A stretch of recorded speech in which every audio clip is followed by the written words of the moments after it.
स्वतंत्रता संग्राम को एक निर्णायक दिशा दी। आज लोकमान्य तिलक की 100वीं पुण्यतिथि है। एक बार फिर से ये मौका है उनके संदेश को जानने और समझने का। लोकमान्य तिलक को हम उनकी उस योगदान के लिए जानते हैं जिन्होंने स्वतंत्रता संग्राम की दिशा को बदल कर रख दिया। तिलक का वो नारा जो कहता है कि स्वराज हर आमो खास का जन्म सिद्ध अधिकार है, इस नारे को आज भी पूरी दुनिया बार बार दोहराती है। हम आज भी तिलक को जितना समझते हैं उतना ही वो प्रासंगिक होते जाते हैं। कार्यक्रम की शुरुआत उनके जीवन के सफर की इस कहानी के साथ।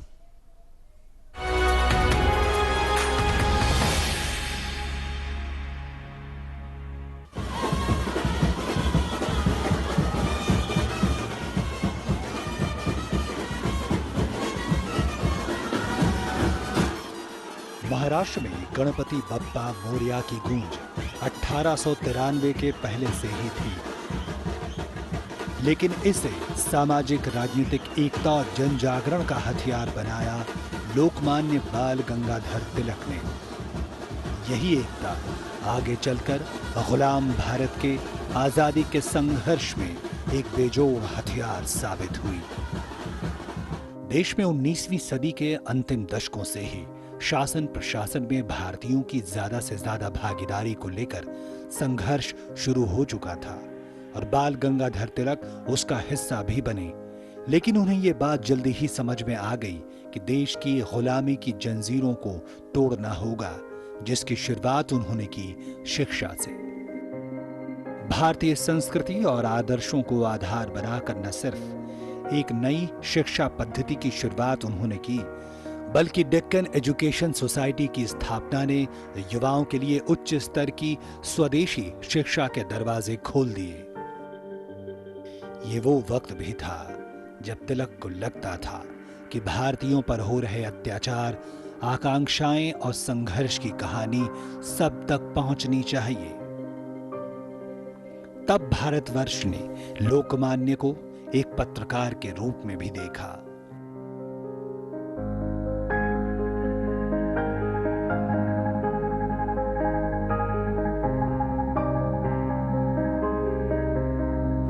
तिलक का मराठी साप्ताहिक पत्र केसरी आमो खास की आवाज बनकर उभरा। लेकिन बात यही नहीं रुकी। अंग्रेजी पत्रिका मराठा ने अंग्रेजों तक ये मुनादी कर दी कि अब देश जाग चुका है।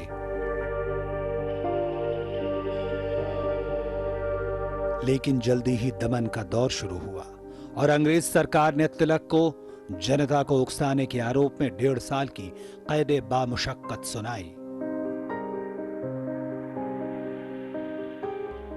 23 जुलाई 1856 को महाराष्ट्र के रत्नागिरी के शिक्षक और संस्कृत विद्वान पिता गंगाधर रामचंद्र तिलक के यहाँ जन्मे बाल गंगाधर तिलक शुरू से ही अन्याय के घोर विरोधी थे। आधुनिक शिक्षा प्राप्त करने के बाद डेक्कन कॉलेज से बीए की परीक्षा गणित विषय में प्रथम श्रेणी से पास की और बाद में LLB डिग्री भी प्राप्त की। अपने पिता की ही तरह शुरुआत उन्होंने एक शिक्षक के रूप में की, लेकिन देश उन्हें पुकार रहा था।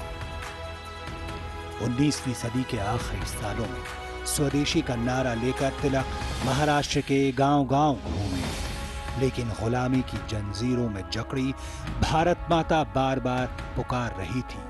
उन्होंने स्पष्ट संदेश दिया कि स्वराज का वक्त अब आ चुका है और हमें अपना सब कुछ झोंक देना होगा। कांग्रेस से उनका वैचारिक अलगाव सामने आया। गरम दल में लोकमान्य तिलक के साथ लाला लाजपत राय और बिपिन चंद्र पाल शामिल हुए, जिन्हें आज भी हम लाल बाल पाल के तिकड़े के रूप में जानते हैं। बाल गंगाधर तिलक के विरोध की गूंज अंग्रेजी हुक्मरानों को बेचैन कर रही थी। जनता उनकी एक पुकार पर एकजुट हो रही थी। पत्रिका केसरी में तिलक ने अंग्रेजों की नीतियों की पोल खोलते हुए एक लेख लिखा, जिसका शीर्षक था देश का दुर्भाग्य। अंग्रेज जैसे तिलमिला गए।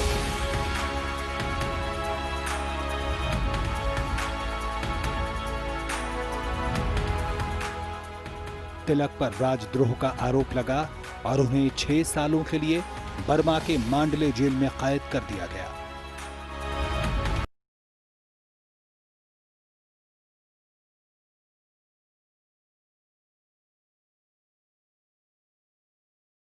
बाद फिर से लग गए स्वराज के अभियान में। सन 1916 में तिलक ने अपने कई साथियों के साथ होम रूल लीग की स्थापना की।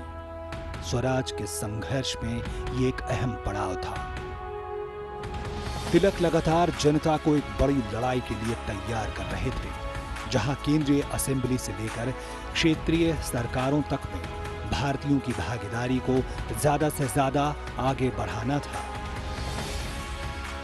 बांटो और राज करो की साजिश के खिलाफ तिलक ने एकता की कोशिशों को अंतिम सिरे तक पहुंचाने की भरसक कोशिश की। लखनऊ पैक्ट, खिलाफत आंदोलन और असहयोग आंदोलन के दौरान सांप्रदायिक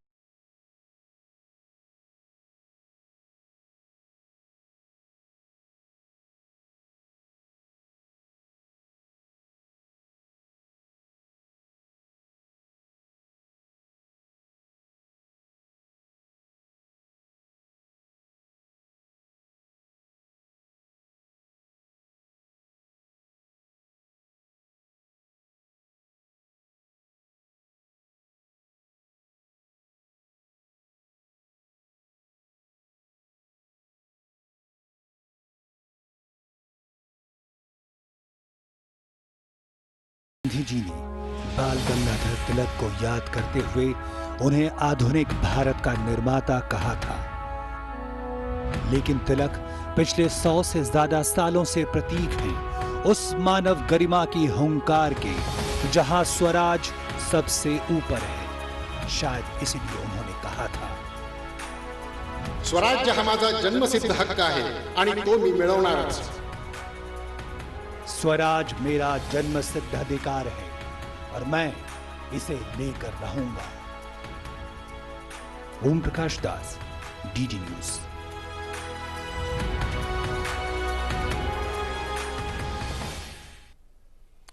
लोकमान्य तिलक को याद करते हुए आज प्रधानमंत्री ने कहा कि उनका ज्ञान, साहस और स्वराज की भावना आज भी तमाम लोगों को प्रेरित करती है।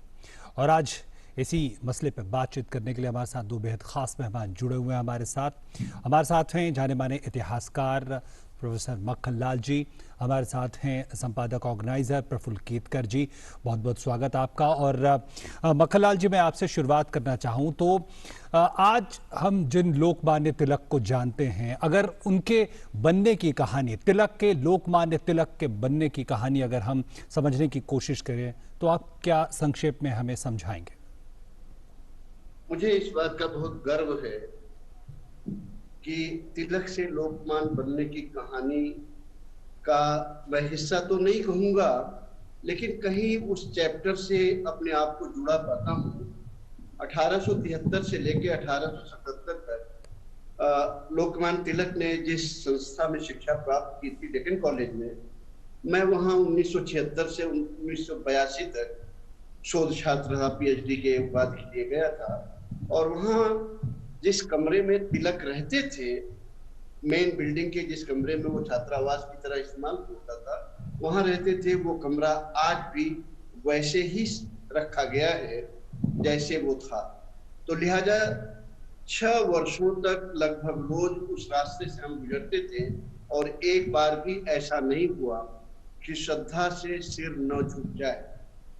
और उन्होंने, जैसा कि अभी आपने कमेंट्री में भी बताया, कि तिलक से लोकमान्य तिलक बनने के रास्ते में जो कार्य किए उसने उन्हें बड़ा बनाया। शिक्षा की तरफ ध्यान दिया, सबसे बड़ी बात लोगों को ऑर्गेनाइज करने की तरफ ध्यान दिया, और गणपत बप्पा मौर्य को सोशल टूल की तरह इस्तेमाल करने में उनका सबसे बड़ा हाथ उन्हीं का है और किसी का नहीं है। तिलक ने 1890 में कांग्रेस ज्वाइन कर ली थी, यानी वो 34 साल के थे, 33-34 साल के थे, उन्होंने कांग्रेस ज्वाइन कर ली थी। और बहुत जल्द कांग्रेस पार्टी में भी उनका इम्पैक्ट दिखाई देने लगा, क्योंकि अपने विचारों को लेके, अपने अधिकारों को लेके न केवल वो बहुत निश्चिंत थे कि हमें क्या करना है, उनकी थॉट प्रोसेस में बहुत क्लैरिटी थी, बल्कि वो उसके प्रति बहुत सजग भी थे और लोगों को भी सजग बनाना चाहते थे। और शायद वही ये चीज हमें ध्यान रखना चाहिए। हम आएंगे बाद में, थोड़ा सा इस पर कहेंगे, लेकिन 1897, 1909 और 1916 3 सेडिशन चार्जेज उनके ऊपर लगे थे। बिल्कुल। आप ये सोचिए कि 1897 का जो 18 महीने का चार्ज था उसे भी उन्होंने पूरा किया, और 1909 का चार्ज बहुत इंपॉर्टेंट है लोगों को जानने के लिए। क्यों? आपने उसके लेख की चर्चा की, भारत का दुर्भाग्य, लेकिन वो लिखा क्यों गया?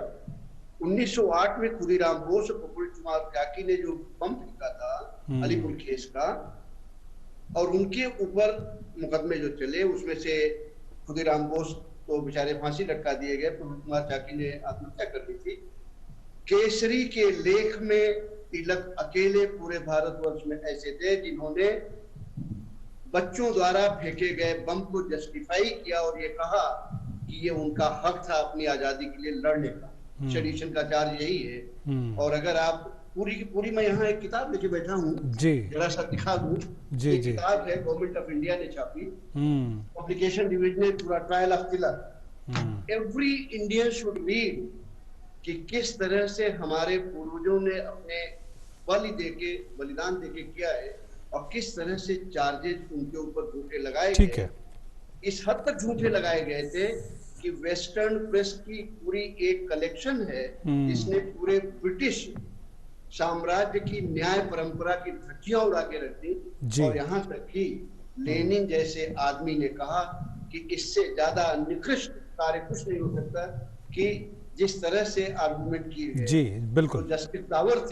जो जस्टिस दावर थे वो वही बॉम्बे के ही रहने वाले थे जी।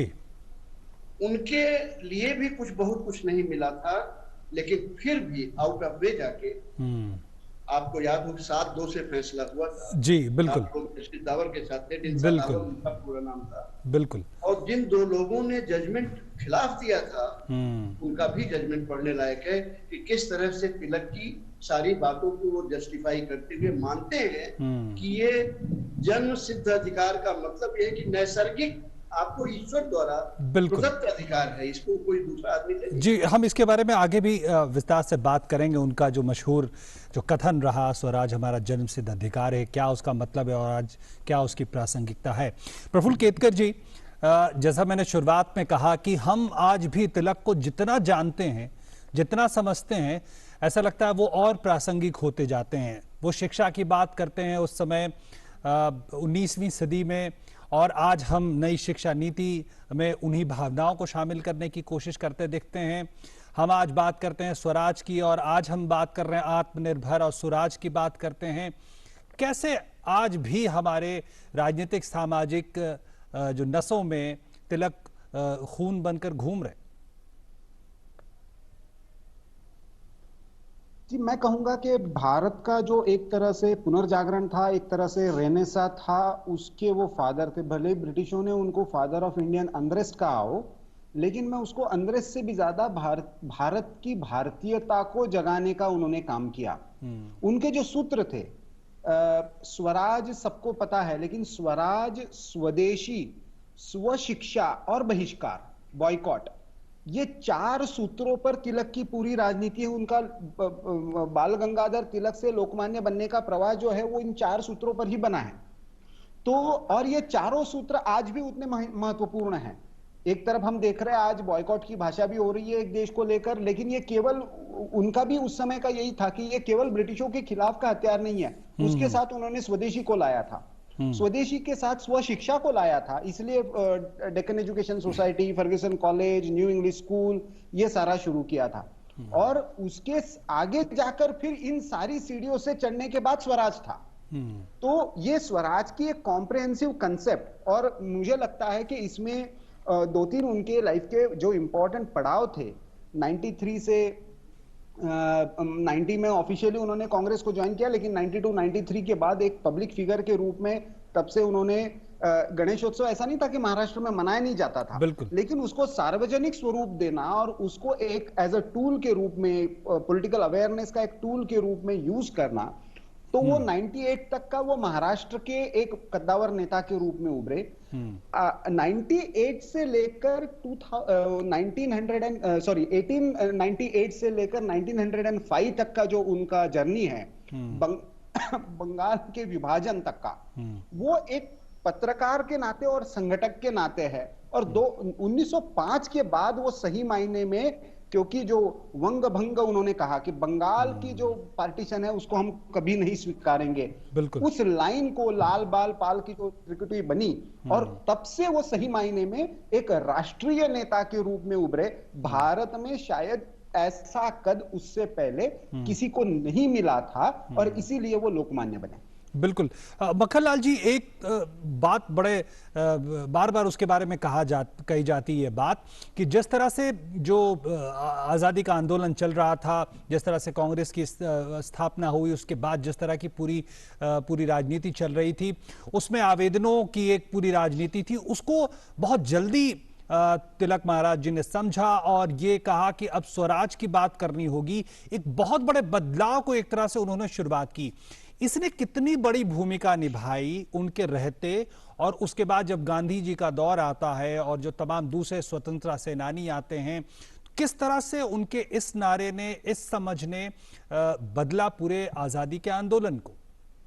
देखिए, आपने बिल्कुल सही कहा कि जब आप ये कह रहे हैं कि पिटीशन का दौर था, आपने एप्लीकेशन दी गवर्नर जनरल वायसराय को, उसमें तो वायसराय नहीं थे, गवर्नर जनरल ही हुआ करते थे, या प्रादेशिक गवर्नर को दिया, पिटीशन दिया, बैठे आराम से खाना खाए। वो है ना अकबर इलाहाबादी की उसी जमाने की बिल्कुल शेर है कि कौम के गम में डिनर खाते हैं हुक्काम के साथ, रंज लीडर को बहुत है मगर आराम के साथ। बिल्कुल सही। वो जो आराम था पिटीशन का, उसको तिलक महाराज ने बिल्कुल तोड़ कर रख दिया। और जो जन जागरण स्वराज्य के लिए था, जैसा प्रफुल्ल जी ने बताया कि गणपति पूजा तो हमेशा होती है, पूजा सदियों से हो रही है, गणपति बप्पा मोरिया, पुंते वर्षे लोकरिया, लेकिन तिलक महाराज ने इसको लाकर जो एक रिलीजियस फेस्टिवल था, सोशल फेस्टिवल और सोशल मूवमेंट में बदल दिया। और ये आप देख लीजिए कि तिलक महाराज से पहले किसी भी लीडर के खिलाफ सेडिशन का मुकदमा नहीं चला था। यानी उनके पहले किसी भी लीडर की इतनी हिम्मत नहीं थी कि वो अंग्रेजी साम्राज्य को चैलेंज कर सके। लिहाजा उससे वो बहुत अलग हट के आते हैं। और यही वजह है कि कांग्रेस की कार्य पद्धति को लेके जब तिलक महाराज के डिफरेंसेस होते हैं, लाल बाल पाल, तीनों लोग, बिपिन चंद्र पाल, बाल गंगाधर तिलक और लाला लाजपत राय एक तरफ हो जाते हैं, और दूसरी तरफ गोखले जी वगैरह आ जाते हैं। गोखले का भी बहुत बड़ा कंट्रीब्यूशन है एजुकेशनल सोसाइटीज को लेके, फर्गुसन कॉलेज उन्होंने ही स्टैब्लिश किया था। लेकिन डिफरेंसेस होते हैं, और डिफरेंसेस जब बढ़ते हैं तो निश्चितता ये नौबत आ जाती है आर पार की लड़ाई में कि तिलक बहुत आगे बढ़ जाते हैं। लाल बाल पाल 1916 तक इतना आगे बढ़ जाते हैं कि जब 1920 में 1 अगस्त को तिलक महाराज की देहावसान होता है, तो गांधी ने बड़ा क्लियरली लिखा, आर्बिट्यूरी अगस्त 4 की 1920 की है, no man of our time has held on masses like Tilak. Tilak की तरह से जनता, पूरे मासेस के ऊपर किसी का प्रभाव नहीं था। और गांधी जी नहीं, जो मॉन्टेगू थे, yes Montagu, Samuel Montagu ji, 1917 से 1922 तक वो secretary for state for India थे इंग्लैंड में जी। और उन्होंने लिखा, Tilak is at the moment most powerful man in India. बिल्कुल। तिलक महाराज की ये सिचुएशन बन गई थी कि गांधी जी हो, चाहे ये अपने मॉन्टेगू हो, या यहाँ तक कि लेनिन ने उनके बारे में इतना लिखा। बिल्कुल। तो तिलक महाराज अपने जीवन काल में ही एक लीजेंड बन गए थे, एक कथा पर्याय बन गए थे। बिल्कुल, निश्चित तौर पर यही वजह है जी कि मुझे इस बात की हमेशा पीड़ा रही है। इतिहास ने उन्हें भुलाने की पूरी कोशिश किया, इतिहासकारों ने उन्हें पूरी तौर पे भुलाने की कोशिश की, उनके साथ न्याय नहीं किया जी इतिहास बिल्कुल। का। और इसी बात को मैं, के नाते मक्खनलाल जी, मैं इसी बात को आगे बढ़ाता हूं। और प्रफुल्ल केतकर जी, जब मैं इस पूरे कार्यक्रम के लिए जब मैं पढ़ाई कर रहा था, जब अलग अलग चीजें पढ़ रहा था, तो एक चीज जबरदस्त तरीके से सामने निकल कर आई कि जिस तरह से उनका काम रहा सामाजिक सद्भाव को लेकर, लखनऊ पैक्ट में जिस तरह की उनकी भूमिका थी, वो तो बिल्कुल ऐसी है जिसकी ज्यादा से ज्यादा चर्चा होनी चाहिए। और ये जो उनकी छवि है, ये जो उनका काम है, शायद वो उस तरह से सामने नहीं आ पाया। कैसे इसको आप देखेंगे, जो संदेश वो दे रहे थे अपने कामों के जरिए समाज में सद्भाव को लेकर? देखिए, इस एस्पेक्ट के यदि तिलक को समझना है तो तिलक का फंडामेंटल अप्रोच हमें समझना होगा। 1906 के बाद भले ही वो गरम दल के नेता के रूप में उभरते हैं और स्वराज की बात करते हैं, लेकिन जैसे हमारे यहाँ पे एक सनातन चिंतन रहा है, एकम सद विप्रा बहुधा वदंती, सत्य तो एक है, उसकी तरफ जाने के मार्ग एक अनेक हो सकते हैं। बिल्कुल। वैसे ही तिलक जी का एक फंडामेंटल थॉट एक है, उसकी तरफ जाने के मार्ग अलग हो सकते हैं। इसलिए उन्होंने किसी मार्ग को छोड़ा नहीं, वो अपना मार्ग तय करके रहे, चाहे वो पत्रकारिता का हो, चाहे वो संगठन का हो, चाहे वो कांग्रेस के माध्यम से एक इवन जिसको हम कह सकते हैं कि उन्होंने लेजिस्लेटिव पॉलिटिक्स को भी पूरी तरह से छोड़ा नहीं। बॉम्बे असेंबली में उनकी बहुत महत्वपूर्ण भूमिका रही, इवन न्यायालय में जाकर लड़ते रहे। लेकिन उसके साथ साथ खुदीराम बोस के इसमें महत्वपूर्ण रोल था, मदन लाल धिंगरा के इसमें महत्वपूर्ण रोल था, श्यामजी कृष्ण वर्मा जब इंडिया हाउस का वहां से लंदन से पूरा जो चल रहा था उसमें महत्वपूर्ण रोल था। किसी भी, देखिए आपने इससे पहले जो मक्खनलाल जी को भी पूछा, पिटीशन का नहीं था वो केवल दौर। आपको यदि अंग्रेजी हुकूमत के खिलाफ कुछ भी राजनीति करनी, और मैं उसको राजनीति कहूंगा, तो आपको बैरिस्टर होना जरूरी था।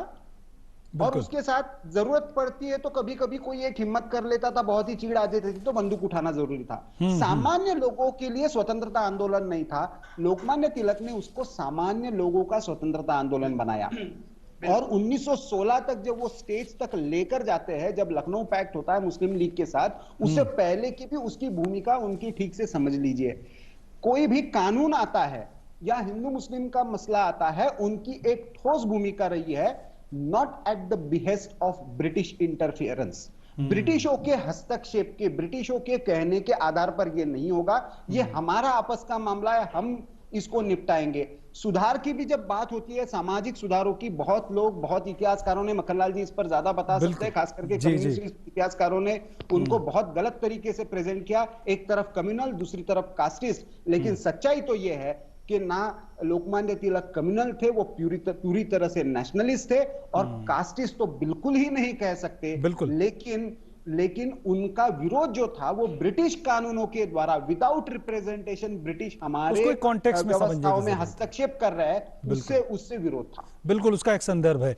और समय हमारा खत्म हो रहा है। मक्खनलाल जी, ये बताएं कि कई चीजें उनके बारे में कही जाती हैं, और ये भी कहा जाता है कि भारतीय संस्कृति के चेतना के एक प्रतीक के रूप में, और मैं ये इसलिए कह रहा हूं कि उनके लिखे हुए जो किताबें हैं, उनके जो काम हैं, वो एक अलग तरह की गौरवमयी गाथा सामने रखते हैं।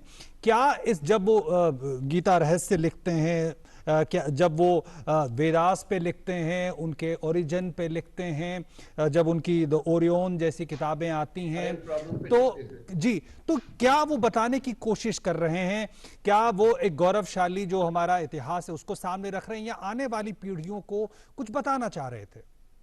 दोनों बातें हैं। आने वाली पीढ़ियों को वो उनका गौरवशाली इतिहास बताना चाहते हैं कि आपका इतिहास ये है, ये ध्यान रखिएगा कि दुनिया का सतत नियम है कि आप उन लोगों पर रूल नहीं कर सकते, उन लोगों को गुलाम नहीं बना सकते जो अपने इतिहास को याद रखते हैं और जो अपने इतिहास से प्रेरणा लेते हैं और अपने इतिहास के ऊपर गौरवान्वित रहते हैं। तो हमेशा उनका प्रयास ये रहता है, हमारे पूर्वज ये थे, हमको उससे नीचे नहीं आने देना है। तिलक का ये पूरा प्रयास था कि भारत की जनता अपने गौरवशाली इतिहास को समझे और उस इतिहास को लेकर आगे चले, और उसमें निश्चित उनका निश्चित मत था कि अपने आप पूरी जनता अपने स्वराज्य के लिए जुड़ जाएगी। ठीक है। और मैं ये कहना चाहूंगा, एक ही लाइन है, और मुझे दुख इस बात का है कि इतिहासकारों ने तो किया ही गलत तिलक के साथ। 1916 का पैक्ट ये दिखाता है कि उस जमाने में जो गांधी जी की भी करने की हिम्मत नहीं थी कि जी। पॉपुलेशन प्रोपोर्शन से कहीं ज्यादा जी। लेजिस्लेचर मुसलमानों को तिलक ने दिया, ठीक है, तो वो कैसे कम्युनल हो सकते हैं? बिल्कुल बिल्कुल लेकिन दुख की बिल्कुल। बात यह है कि इतिहास ने भुलाया, गांधी नेहरू डायनेस्टी ने भुला दिया। जी महाराष्ट्र सदन जो दिल्ली का एक गेस्ट हाउस है, बिल्कुल। तिलक का एक पोर्ट्रेट नहीं हुआ। जी मुझे इस बात पर मैं बतरब हूँ कि महाराष्ट्र की अन्यतम विभूतियों में, और मुझे ये कहने में कोई जी संकोच बिल्कुल। नहीं है, राजनीति की दृष्टि से शिवाजी के बाद सबसे बड़ी पर्सनालिटी तिलक थे। उसके बाद अम्बेडकर भी आते हैं और लोग भी आते हैं, बिल्कुल। लेकिन शिवाजी के बाद तिलक का स्थान है और उनका कोई भी फोटोग्राफ तक नहीं है। बाकी सब स्कल्पचर जी लगे हुए हैं। निश्चित तौर पर, और जैसा कि दुख इस हम बात का है। जी निश्चित तौर पर, और जैसा कि हम लगातार इसमें चर्चा कर रहे हैं कि आज जब हम आत्मनिर्भरता की बात करते हैं, आज जब हम स्वराज की बात करते हैं, तो ऐसे में एक प्रेरणा पुरुष के रूप में हमारे सामने आते हैं लोकमान्य बाल गंगाधर तिलक। और आज कार्यक्रम में इतना ही समय। बहुत बहुत धन्यवाद मक्खनलाल जी आपका हमारे साथ जुड़ने के लिए, प्रफुल्ल केतकर जी आपका हमारे साथ जुड़ने के लिए। और इस कार्यक्रम में आज इतना ही। दीजिए हमारी पूरी टीम को इजाज़त। नमस्कार।